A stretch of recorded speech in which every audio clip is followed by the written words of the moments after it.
আসসালামু আলাইকুম। আপনি কি জানেন আজকের আধুনিক রিয়াদ এক সময় ছিল শুধুই মরুভূমি, ছোট্ট একটি গ্রাম। চলুন জেনে নিই সৌদি আরবের এই রাজধানী শহরের ইতিহাস। রিয়াদের ইতিহাস খুবই প্রাচীন। এই এলাকার পুরনো নাম হাজার। এটি ছিল প্রথম দিকের আরব গোত্র বনু হানিফার বসতি। অষ্টম শতাব্দীতে এটি ছিল একটি গুরুত্বপূর্ণ বাণিজ্যিক কেন্দ্র। রিয়াদ শব্দটি এসেছে আরবি শব্দ রাওদা থেকে, যার মানে বাগান বা সবুজ জমি। কারণ এক সময় এখানে ছিল অনেক সবুজ এলাকা ও খেজুরের বাগান।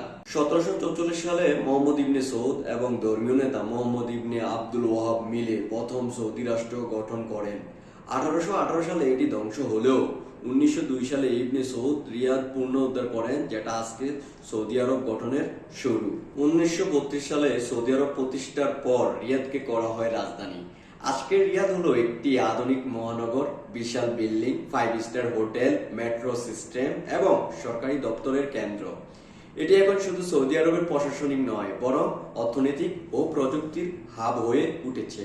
এক সময়ের মরুভূমির শহর আজ বিশ্বমানের এক মেগাসিটি। রিয়াদ শুধু ইতিহাস নয়, ভবিষ্যতের পথও দেখাচ্ছে। আপনি যদি কখনো রিয়াদে আসেন তাহলে এই ইতিহাসকে মনে রাখবেন।